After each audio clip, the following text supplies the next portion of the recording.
Eating healthy is important. It can help prevent a number of long-term diseases and give you more energy. And if you suffer from allergies, it's not just about eating healthy. It's critical to make sure your diet is in line with foods that don't set off a reaction that could mean a trip to the hospital. But how do you eat healthy and have the food taste good as well? For that, we turn to Shari and Judy Zucker. You guys are the authors of this book right here, The Ultimate Allergy-Free Snack Cookbook. Thank you very much for joining us. First of all, why is it important to write a cookbook completely dedicated to allergy-free foods? Well, over 12 million people suffer from food allergies, and so there was a real need for this kind of a book. And Judy and I, all of our lives practically, we've written 5 books on health and nutrition, have dedicated ourselves to educating people on the benefits of a healthy diet and lifestyle. And when we were approached actually by our publisher, when we had submitted our first manuscript, which said The Ultimate Snack Cookbook, he said to us, would you be interested in doing one that was geared towards allergies? Because it's really needed out there. Okay. Right, and most of the 12 million people who suffer from allergies are children. And children like to have snack foods that are healthy. Right. Like we all like to snack on healthy foods. So we put our cooking techniques together, and we wrote everything down, and it took about 2.5 years to put this book together, and how to stock an allergy-free kitchen and all that kind of stuff, and we're very excited about it. When did you first start becoming interested in not just the allergy-free foods, but just eating healthy in general? Well, I think it all started when we ran cross-country and track at high school. We went to Beverly Hills High in Los Angeles, and we started breaking school records there.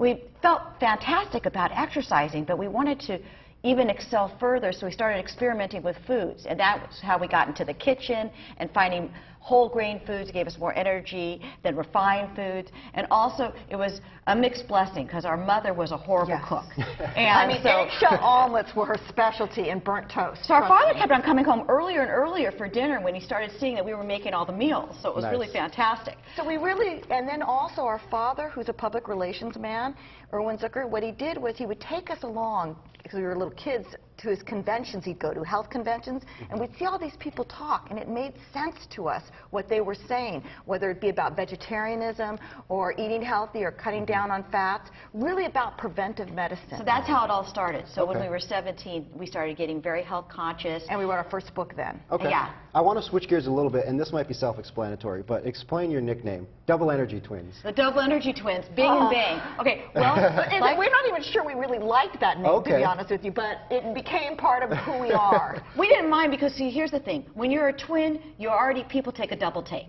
So we knew that we wanted to get the word out because we are passionate about inspiring others to live a healthful lifestyle. So Shari and I, our father knew that we were going to write a book when we were 16, and we just said we were going to write snack attacks. He goes, well, how about something clever, like how to survive snack attacks naturally? And he called us his favorite bookends. He said, okay, Judy and Shari Zucker. So our father's very clever, and he said, he coined us the Double Energy Twins at 16. And then we trademarked the name. It started there. All right. So what are some of the challenges those with allergies face on a daily basis? Okay, well, first of all, when we wrote the book, The Ultimate Allergy-Free Snack Cookbook, what we did is we made sure we took out the top 8 allergens. So I just wanted to say that real quickly, that they're eggs and dairy, fish, shellfish, soy, peanuts, wheat, and tree nuts. And some people say, what are tree nuts? And tree nuts are walnuts, almonds, irregular nuts. And so because people suffer from these allergies, we wanted to make real tasty recipes. So that's what really inspired us to do this. And most people, the biggest allergens really are wheat and dairy. So it can be very difficult when you go to restaurants or kids going to parties or friends' houses. So we have a whole chapter on stocking the kitchen and also knowing where some of these ingredients are hidden. Right, we like that in the book because some people don't know when they read labels that it says caramel coloring, and caramel coloring has wheat in it. Okay. Or goober nuts. I didn't know that about peanuts, but we can get to different topics like that. All right, so we have a lot more questions. We're going to take a quick break. So we're going to go to the quick break and come back with more questions to you guys. Thanks a lot. We'll be right back.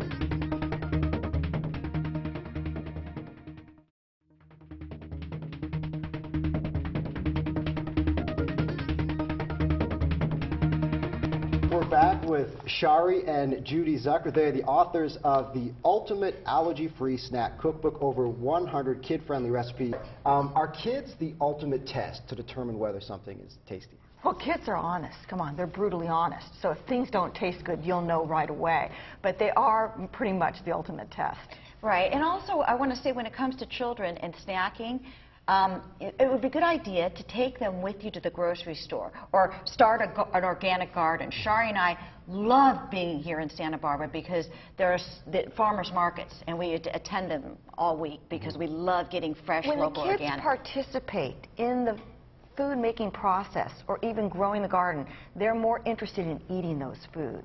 Right, and also when we made the snacks too, people like comfort foods. They want pizzas or sliders or things that their friends are having. So we tweaked recipes that were comfort food type recipes, even brownies, although we use carob instead of chocolate because we don't like caffeine in our recipes. We have enough energy. And so basically... You don't have enough energy. Okay. So basically we gave them comfort food, foods that they liked, that they related to, and then we just tweaked them enough so they would still taste enough good. So they're healthy. So it's all the same foods that kids love, the pizzas and all that kind of stuff, but just a little bit different to make it... Pizza was a bit tricky. Okay. Because when you're making a pizza, and we're half Italian, so we know a good Italian food, you really, most likely the best ones are made with wheat because of the gluten. So we tried to use things like oat flour. It wasn't working. So we had to use tapioca flour with brown rice flour. So the nice thing about actually having allergies is it forces you out of your comfort zone. You go and you try different things, whether it be millet or quinoa or all these different herbs and foods. What's the #1 recommendation for someone looking to eat healthy but is on a really tight budget as well? Well, first of all, when you go to the store, if you get the organic foods and the local foods, they will go down in price when the demand goes up. So if people are buying it, the prices will go down. And I understand people are on a budget, but again, it's a lot less expensive to eat healthy than to go to the doctor and be sick, because people spend over $150 billion a year in medical costs. And medical costs directly related to obesity, which is a preventable disease. And if people ate healthy and found these foods, they wouldn't have to worry about this. Right. Tell me about your recent book signing at Chaucer's. You said demand just kind of went through the roof. Well, first of all, it was nice because we thought, well, our friends and relatives, they're not going to be there. So it was great because there was actually people there that wanted the book, and it sold out within 45 minutes. And our father said, bring another case of books. We brought that, and that sold out.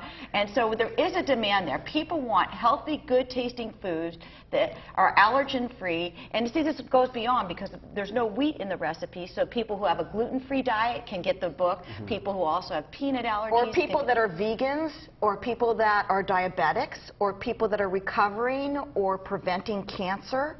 This is all really... So the demand was good. Right. It was very humbling. It was a great experience. Wonderful. We love our book signings. If someone missed that, how can they, this will be the final question, how can they get a hold of you guys? How can they get their hands on this book? Well, first of all, we'd love them to go to our website because they could also get a recipe of the month, doubleenergytwins.com. That's doubleenergytwins.com. Yeah, we'll say it together. Doubleenergytwins.com. All right. In unison. Should I say it now too? Yeah, doubleenergytwins.com. Oh my goodness, thanks for the plug. There we go. You've got a triplet. Yeah. And I wanted to say that basically locally in town, Chaucer's, Lazy Acres, Tri-County Produce, excellent.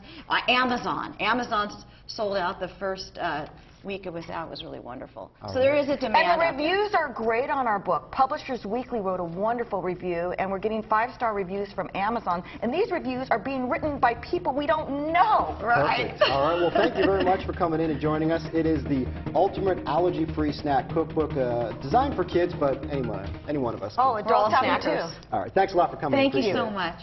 Stay with us. We'll be right back.